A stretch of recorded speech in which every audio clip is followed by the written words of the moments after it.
Hello, and welcome to the Victory Podcast. I'm your host, Monique Watson. On this episode, I sat down with Judge Shelyna Brown of Santa Clara County.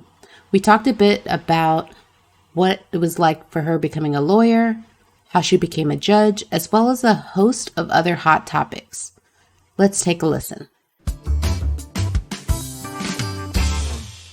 So, welcome to the Victory Podcast. I'm your host, Monique Watson, and I have the wonderful pleasure to have one of my friends who's also a judge, amazing, and a fantastic human being and all the things. And we'll get into a little bit about her background. Judge Shelyna Brown. How you doing, Judge? I'm doing great. Thank you for having me. So excited. People can't see this because it's an audio podcast, but I'm doing my happy dance to have Judge Brown on. Yes, we're doing our happy dances because we're very excited. We've known each other for a bit, and we'll get into a little bit of that as we go through today. But just to kind of lay out for the folks listening, sort of where we're going to go today, we'll talk a bit about Judge Brown, a little bit about herself, how we know each other. We'll talk about how she kind of came into the world of becoming a judge and some tips for others. Maybe they're out there, in high school or middle school and like, I want to be a judge, and some tips for that she's had based on her career. And then we'll talk about her thoughts on, at a high level, without naming specific cases, around the police shootings that have gone on in this country over the last number of years, and sort of whether that kind of hits a bit differently as being an African-American woman and part of the justice system. What her thoughts are on some roles of judges and kind of reforming and shaping the justice system, and a host of other topics. So we'll get into it that way. So maybe to kind of kick us off a bit, Judge Brown, you can tell a little bit about yourself and about how we know each other. All right. Well, I have been a judge for 9 years here in Santa Clara County. I'm a Superior Court judge. And I am a minister at Maranatha Christian Center, which is where Monique and I met one another and have started this wonderful relationship. And, it was never my dream to be a judge. I did not think it was possible for me. My dream was to be a lawyer, and I did that for 15 years. I just really wanted to serve, right? I just wanted to be in the community serving. And I'll tell you more later, but I just happened upon becoming a judge. Awesome. Really, really cool. So yeah, let's just jump straight into it. So you happen upon becoming a judge. That's actually interesting because a lot of times people are like, I've always wanted to be a judge. I used to put my stuffed animals out and preside over them. And so that's a little bit different, maybe getting there. So maybe you can kind of walk us through that a bit about how you kind of made that journey. All right, so let me take you all the way back to the west side of Fresno, California. And when I say West Fresno, born and raised. Exactly. And so I grew up there with my mom, my dad, and my sister, and we always had a relative living with us, always. But anyway, so we grew up on I'm going to say modest, but you all can read that as poor. You can read it as Black.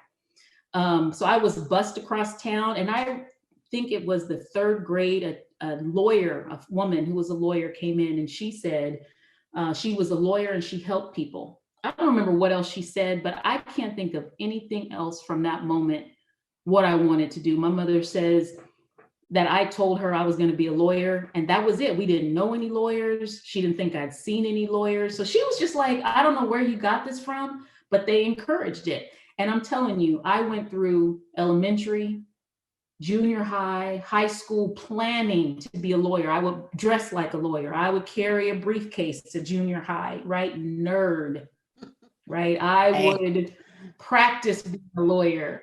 I love Mrs. Huxtable on the Cosby Show. She was a lawyer, anything that had to do with the law. And I'm going to date myself. Back in the day, there was no internet. There were encyclopedias.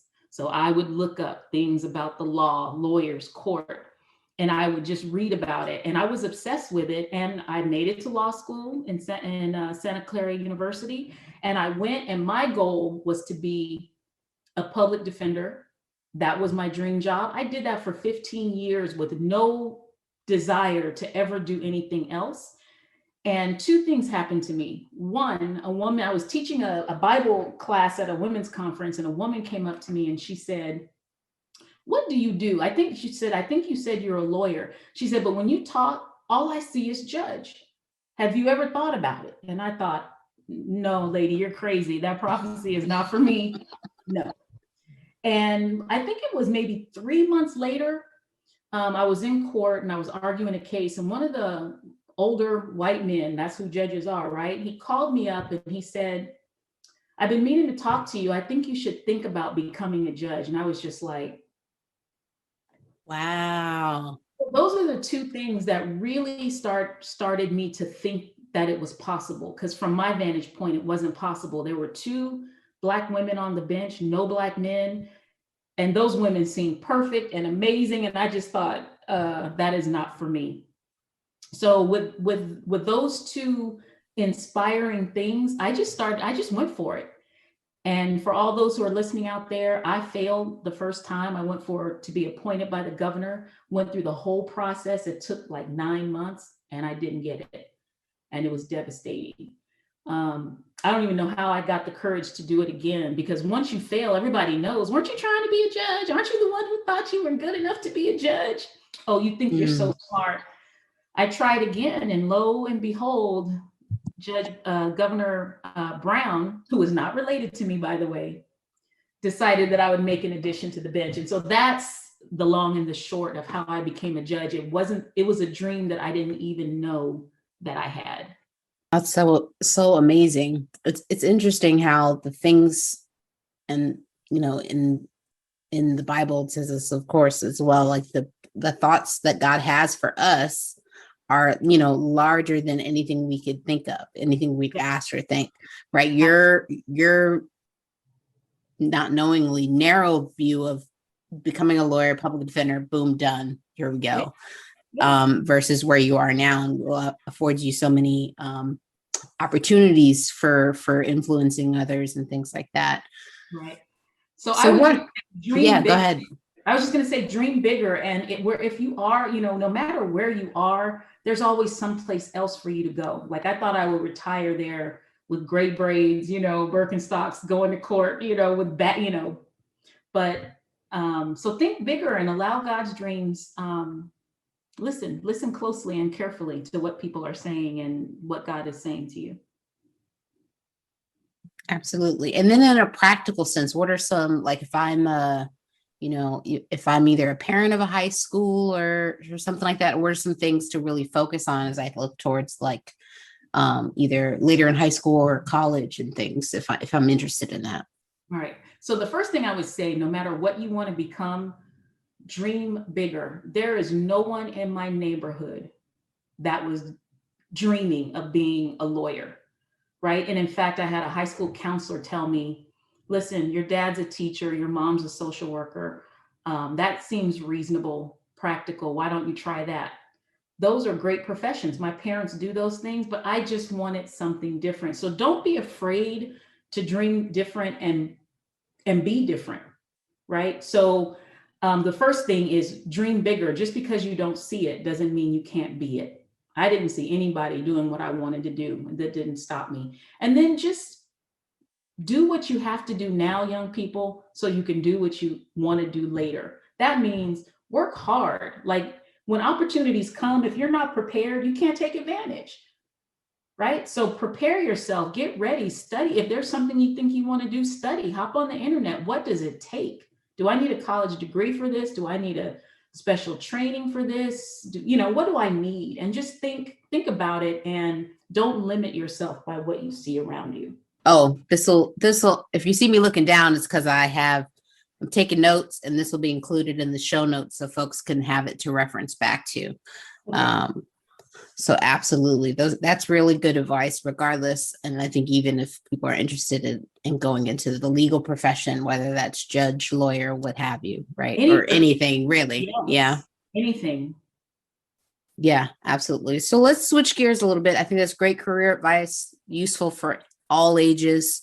So as we shift gears a little bit to talk a bit of sort of what I'll call hot topics that are relevant to things that are going on, without naming specific cases, as we're all aware, those listening to this podcast, unless you've been living on a desert island with no internet and have never left it. And then I wonder how you're listening to this podcast.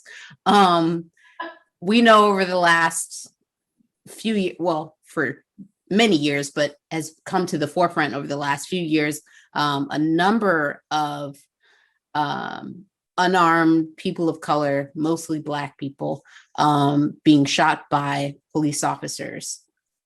And I'm just curious to get your thoughts on that, being shot or killed in some way, if we name, not naming names, but all the different cases that exist in the variety of ways of which harm has come to those persons. I'm curious, as a woman who is part of the justice system, as a Black woman, and as a judge, if these kinds of cases hit a bit differently, and what do you see amongst yourself and sort of the response, how your response or your feelings may be compared to maybe some of your colleagues, whether they're sort of similar or different, or sort of what you're seeing there? What a great question. And it's great for so many reasons, because as you and I know, and as you said, this is not new.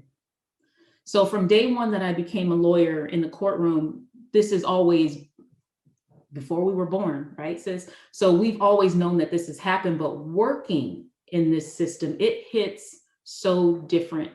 You're very aware when cases come to you, and maybe it's not a killing, but what even pulling someone over who's African American, or deciding who gets bail. Think about what a judge does. A judge decides who gets bail pre-trial. A judge decides if you're convicted, how long your sentence is going to be, whether or not you get this or don't get something else.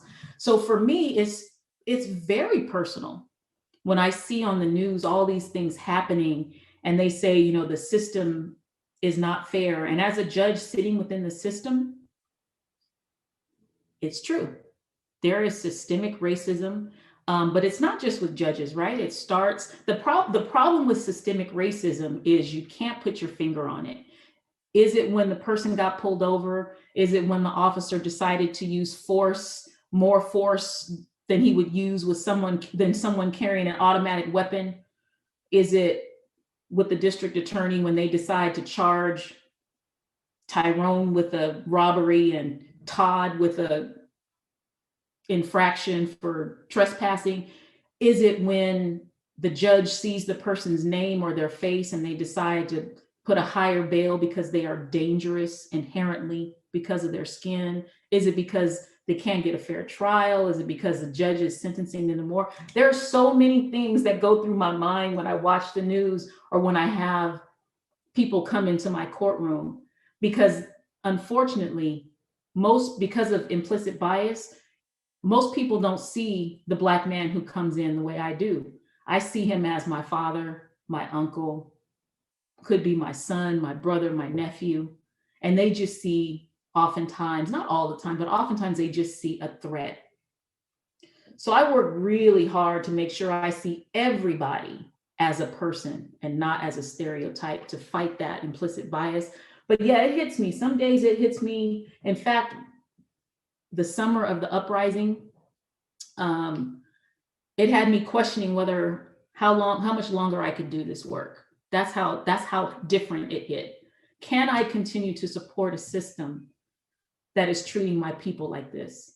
But can I do more good in the system than outside of it? So I had my own personal crisis when these things came to the forefront. So great question. Yeah, absolutely. Do you think that within the system, since the uprising that you're referencing, that others are making what you see as real change within the system, as far as maybe some of your colleagues? Are they, or at least open to dialogues around change? Are you seeing some of that, or does it feel like face value only, kind of like, yeah, okay, we'll do this? Or I think half and half. I think, especially where I work, I think that people are really open. I think this past summer hit like no other, not just COVID, there were so many things, and I think that people are ready to change. I personally did a training on race and implicit bias for judges. And at the end, I was getting calls, emails, texts for days, because I think people are ready to hear it, ready to be open for change. So in my court, we created the Equality and Social Justice Committee, where we are absolutely committed to addressing our biases so that we can create change. Is that going to happen quickly, friend? It is not. But it is encouraging to me, because this is a conversation that we have never been able to have I've never been able to have with my colleagues. And now we have a whole committee that is dedicated to having these conversations around race and ethnicity. And we've never had it before. So I'm actually very hopeful that this is a chance for meaningful change, and not just saying programs and procedures that we never really follow. You know how it goes. Yeah, absolutely. I think I feel the same way. You're within the justice system. I thankfully, was knock on wood, haven't had to become part of the justice system aside from a ticket or two along my life. But I think I see the same in the corporate spaces as well. I think people are interested in those conversations. I think there's still that balance of making sure people are clear of what the work is. The conversation is a starting point, but like what kind of tangible, as much as unconscious bias itself is not tangible, the ramifications of an unconscious bias are. So to really kind of attack those, I know in the kind of corporate business world, a big part of it is, really addressing like recruiting and hiring and promotions that organizations will continue to look like the communities in which they operate, and that community is not just local to where they actually are, but the community as a whole, right? So more gender parity and ethnicity, and insert underrepresented groups here of a variety of backgrounds and things. I think we're paralleling your concerns, because we say diversity inclusion, and we'll go out and we'll recruit minorities, but then there's no inclusion. Diversity is, recruiting the numbers. We got you all here, but then we don't do anything. We don't mentor you. We don't give you access to resources. We don't tell you how to get on the track for advancement, right? So inclusion, we've got to make people feel heard, give them an opportunity to feel heard, and that they're contributing to the organization, right? So diversity is one thing, inclusion is different. And for judges, there are only 3 Black judges in Santa Clara County, which is a huge county. We have over almost 80 judges, and 3 are Black. And Santa Clara, 4% of our population is Black, but we make up so much of the jail population. So for us, we've got to do the same things. Does our bench reflect our community? And then once you become a judge, are any judges of color and from other minorities becoming presiding judges, the judges who make the policy? So we're paralleling corporates, same issues. It's the same. Yeah, truly, it's a societal issue, which I think is, like, to your point, is I think beginning to shift to have earnest conversations where people are moving away from, let's make a policy, let's just have the numbers and the conversation. We can talk about it. We can do Black History Month, and that's done, and that's enough. So absolutely. I'm going to shift gears a little bit again, because I really want to hear a lot more, and have our listeners hear a lot more about the book that you're working on that'll come out in a future date and time. Yes. So tell us about the book. What is sort of the crux of the book? What's that about? This book is about using all of the things I've learned from being a judge to help people preside, and particularly believers, Christians, because I don't know if I said it, but I am a life coach, right? So I coach people, and I coach Christians mostly, but I've been hearing for years, I'm just waiting on God. I don't know if it's God's will. You know how we say, how we, the words that we use when we're not taking action. And so I've been writing this book for a long time, but I finally got to it, this idea of stewardship. And it is a principle that we think of when we talk about money. But I have realized that this is a principle that is so important when we think about ourselves.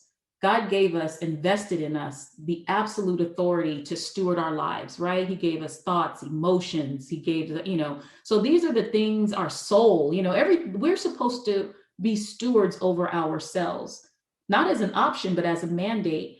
And I really look at Matthew 25 that talks about, the parable of the individual who hid everything they were given into a hole and how God took everything away. But the stewards who went out and traded and got something in return, they were given more. And it is just a life principle for me. When I steward the ideas God gives me, I get more ideas. When I steward my money, I get more. When I steward my health, I get more. When I steward my emotions and not flying off the handle, everything is under control. So I really want to relay this message of stewardship, especially to our faith-based community, because saying things like, well, if it's God's will, that's just kind of, oftentimes that's a cop out for, I don't want to take responsibility for my actions or my decisions. And so I use the idea and the analogy of the courtroom and being a judge because I preside. As a judge, I preside. Everything that's in my jurisdiction, I preside over it. But I never try to go outside of my jurisdiction and preside over something or someone. Like, in other words, I don't go out to the mall and try to arrest people who are talking on the phone in the restaurant too loud. Not in my jurisdiction. I would likely get beat up, right? So knowing what's God's jurisdiction, the things that only God can do, let him do that, right? You're worried about tomorrow, you have no jurisdiction. You have regret about yesterday, you have no jurisdiction over that, but you're not presiding over today. So it's just really about how we preside over today and make our tomorrow even better, make it what we choose it to be, because we have the power to do so. That's the big, big idea. Sounds amazing. I think it's going to be great. How has the book writing process, now that you've kind of like put both feet in and you're like, all right, we're doing this? Yeah, I have to tell you, COVID gave me so much time because I was home for so much time, and it really gave me an opportunity to just put my focus on it. And I have to tell you, this has been one of the most difficult yet rewarding things I've ever done. And I took the bar, that's no joke. So this, this has been some, but I've enjoyed it, and I pray that people will get something from it and they will come out of it, transformed from being a spectator, that is watching your life go by, to being a steward of your life. So it's been challenging, but I have enjoyed it. It's been awesome. Awesome. I'm so excited. So do we have like a rough timeline when we think the book might be coming out, or still TBD? Still TBD, because I've got a lot of things going on. Yeah, a lot of things in fire. No worries. No worries. Yeah, so this has been really good, and I think really enlightening, at least I know for me, and I'm sure for the listeners as they listen to this episode. Is there any other like information you want to plug or links that you want to share so people can, stay tuned on when the books come in, or get in contact with you, get life coach advice, any of that? Because I am a judge, I can't really market that right now. I can't put it out now. But I will keep in touch with you, and I will let you know when my website's able to really drop. But I'm under some ethical constraints right now, but we're going to work all that out. And when it drops, I will let you know. Okay, sounds good. We'll stay tuned, and the listeners will too. So yeah, thank you so much.